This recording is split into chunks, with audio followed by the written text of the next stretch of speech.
Man, YouTube, man. I'm telling you, man. This has been an interesting week, man. I'm just being honest. It's been an interesting week. The good saving grace this week was the fact that yesterday I went to one of my favorite little stop. Well, my new favorite spot to stop in North Florida and got some good chicken wings. They've been 10 out of 10 the first two times. They were 10 out of 10 yesterday. So I can pretty much lock them in and say, if I come down there to that spot, get some chicken wings, I know what I'm getting. So I didn't drop my load off yesterday to it was probably about 2. Driver manager didn't call me back, so probably about 4, which I had about 4 hours left on my clock yesterday when I stopped, but I'm just like, ain't no. I mean, to me, honestly, it really wasn't no sense to go pick anything up. You know what I'm saying? At that particular time, that late in the day. So he called me. He said, "Yeah, I got something to pick up in the morning. Going to Biloxi." So I'm like, "All right, cool. I'll jump on that." Because my train of thought is, okay, I can pick it up and either pick it up today. It drops tomorrow. It's a little short run. You know, almost might well, a little bit over, close to $3 a mile. The rate and everything like that. But the way I was looking at it was like, well, I would either get it and Thursday go pick something up that maybe drops Monday, depending on the distance, or pick it up or pick something up that drops Friday and do that, and then pick up something that drop Monday, because I know next week gonna be real hectic. Obviously with the holidays and everything like that, and so I know like Thursday they have a spot in Alabama that takes loads straight to Memphis, and that's a little short run, pays roughly almost $2 a mile at the same token. So I'm kind of in one of those particular situations or whatever like that. So that's my train of thought. Honestly, I probably would rather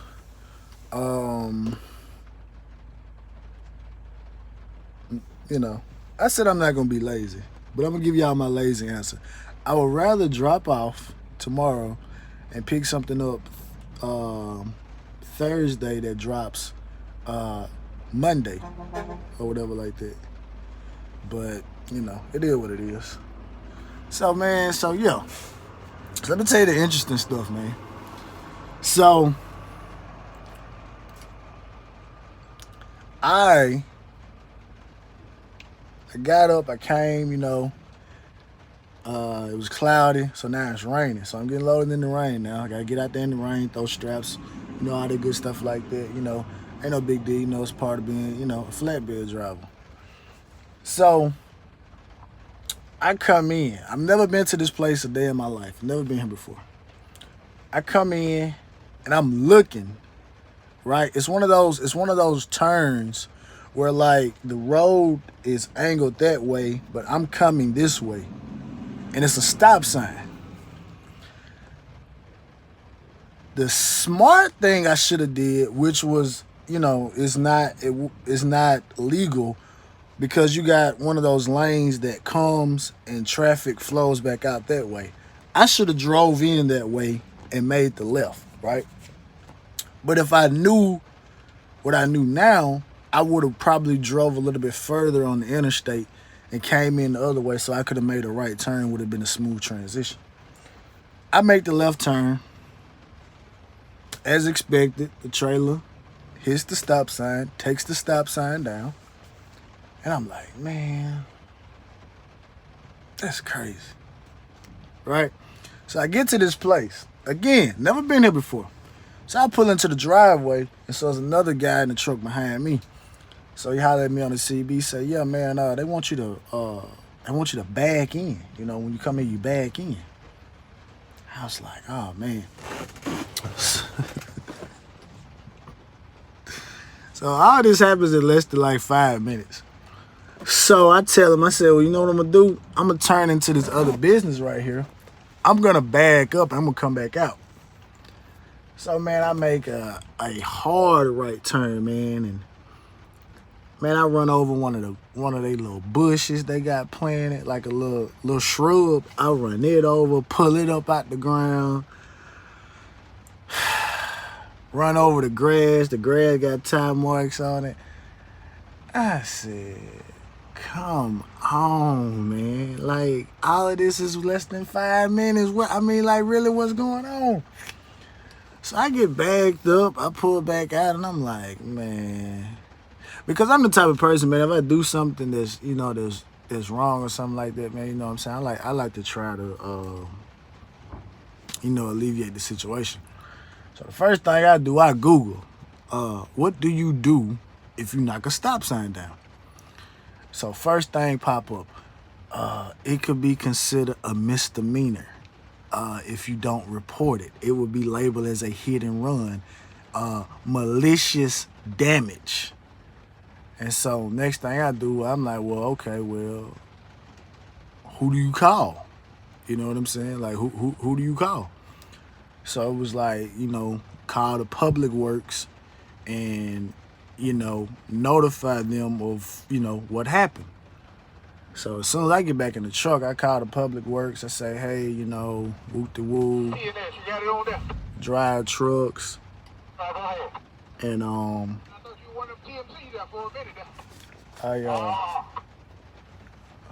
TMC, not the TMC. But anyway, so I call, you know, whoop the whoop, tell the situation. I drive trucks, man. I made the turn, knocked the sign down, and I said I just want to go through the proper channels. You know what I'm saying? I want, you know, want to do the right thing. So she was like, okay, well, yeah, I'm thankful you called. You know, I'll report it and I'll get them to, you know, get it up. So she didn't ask, you know, who I drive for or nothing like that. So, you know, it is what it is. But like I said, if I ever come here again and I'm coming from the southern region, I'm just gonna keep going up the interstate. I'm not gonna come this way. I'm not gonna run the risk of knocking the sign down again. I ain't gonna do that. But yeah, man, and I'm thinking about, I need to go over and tell these folks, man, I knocked y'all shrub down. You know, knocked y'all shrub down. So this lady here at the place, she gave us some of these foam things to stick underneath our edge protectors to help protect the load a little bit more. And I started to tell the woman, you know, I'm allergic to these things. Because I don't like the way they feel. I don't like the way they sound. Like I don't eat like styrofoam. I don't eat off of styrofoam plates. It's just something about styrofoam. I don't know. It almost like it gives me some type of anxiety. You know, like I've always been like that. Like the sound of it, like it almost like gives me like chill bumps and stuff like that. So I don't like styrofoam. Hopefully they don't load too much of this stuff on here, man, because I have all of my edge protectors, but I don't just have like a whole bunch. But maybe they won't load it the full length of the trailer. You know what I'm saying? Because obviously they shouldn't. Because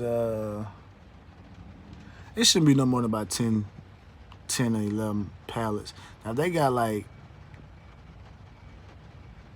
because you obviously got to put 2 in the front, 2 in the back, and then 1 on everything else. So if they load 10 pallets on here, that's 2, that's 4, that's 5, 6, 7, 8. So my math is bad. I can't even. But anyway, hopefully it won't be too many, and I can go ahead and I can do what I got to do. This guy in front of me, man, he got like a flatbed, like pickup truck, like a work truck, and that's kind of that's kind of like what I want. But what's interesting that I said the reason I didn't want one is because I don't want like a flatbed. I want like an actual like bed.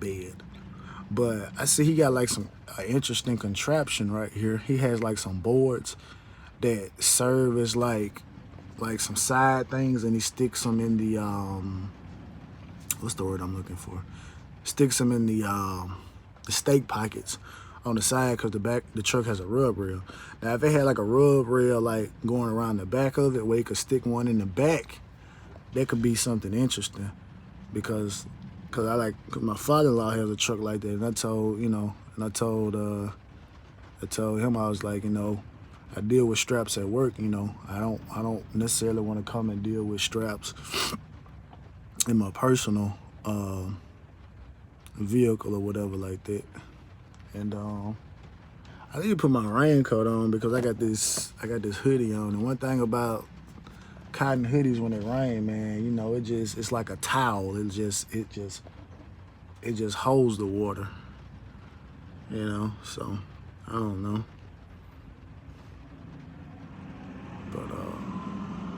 But yeah, man.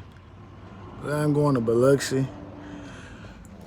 I'm interested to see how far I actually want to drive, because I'm just not, honestly speaking, man, I'm just not a large proponent of staying at truck stops within the state that I'm in, like that I live in. It's almost it's weird to me. I don't know if I'm the only one that thinks like this, to where like if I end up getting stuck in a truck stop like within the state that I'm in, like I don't know.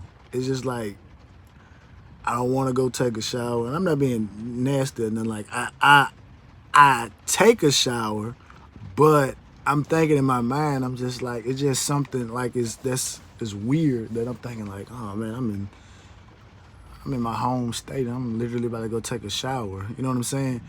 Because it's kind of like I don't look at it the same way, because I could go to Alabama, Louisiana, I don't feel that way. But I don't know if it's just the thought process to think that, okay, if I'm in Mississippi, then I shouldn't be subjected to taking a shower at a truck stop in Mississippi. I should have somebody come pick me up, and I should be able to take a shower or something in my own home or something like that. But I don't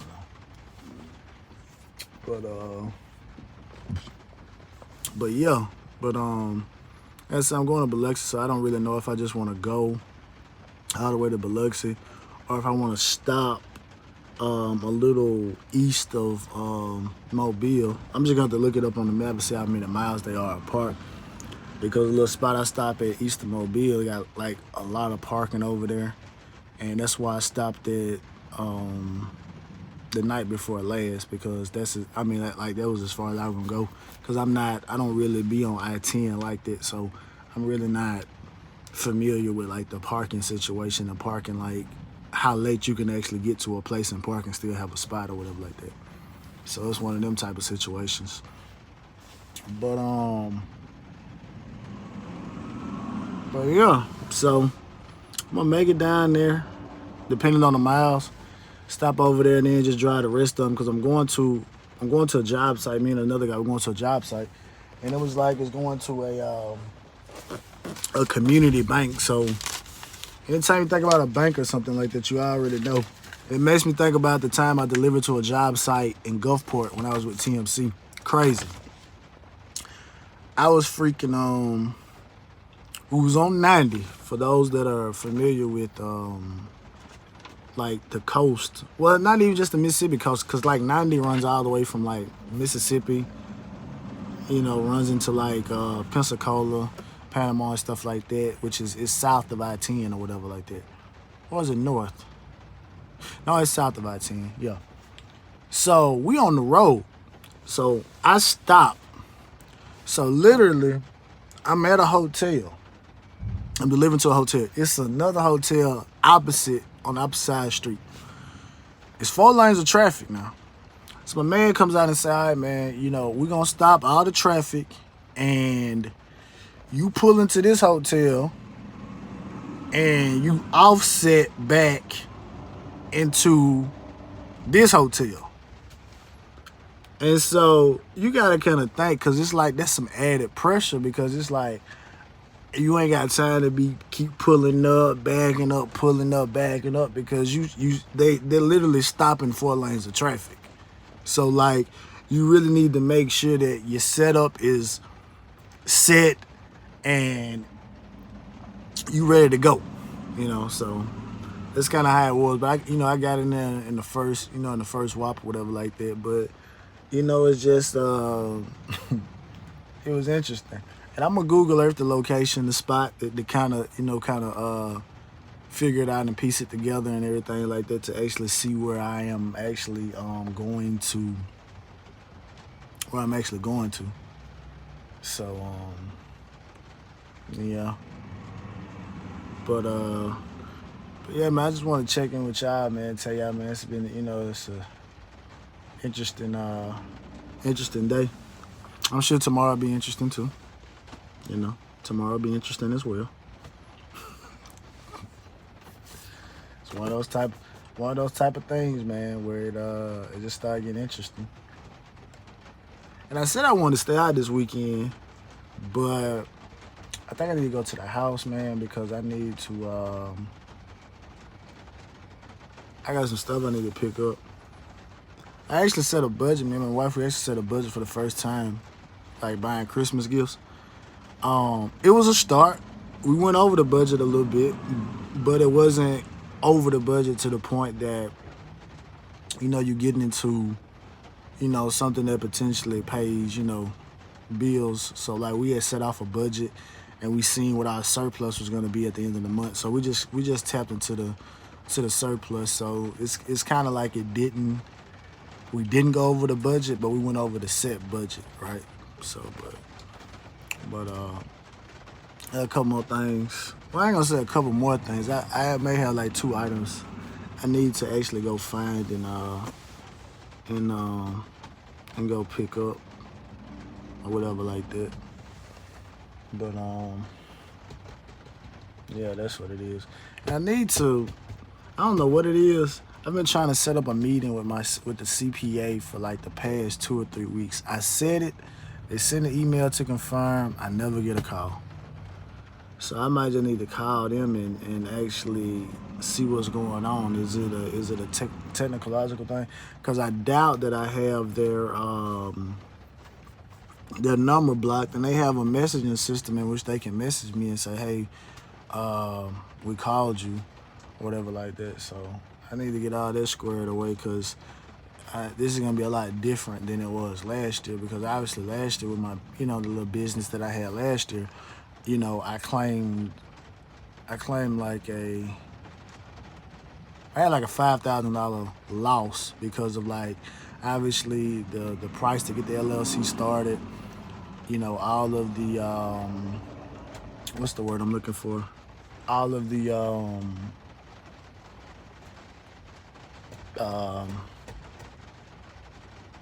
certificates and stuff that you have to have, and all that good stuff like that. And so like this year, obviously it's gonna be a lot, it'll be a lot different, because it's actually a machine. I've bought all new tires, clutch replacement, all that stuff. I still, those invoices and stuff like that. The tag, repairs, paying back the loan, paying back on cards and stuff like that. Obviously the cost to get the LLC started again, because what ended up happening was, I was thinking like, well, I wasn't going to have to pay any extra, because I was just like, okay, well, I already got a CPA, so I called him, well, do I have to pay extra? He's like, yeah, you got to pay extra, because, you had the same CPA, so you won't have to pay that fee, but you have to pay, basically, since you got a new business established, you got to pay that fee. So yeah, it is what it is. So maybe I can be at another loss this year as well, but I just have to actually see how that actually works itself out. So I need to call them, so I need to know what I need to have in order and everything like that. So, which I'm sure they're probably pretty swamped, especially with a lot of people having to, undergo a lot of the things that's been going on. So, but like I said, you got until July to file them. So, you know, I ain't necessarily saying I'm in a rush, but if you get lax with it, you know, it'll be July before you know it, and you know, so at least you give you time.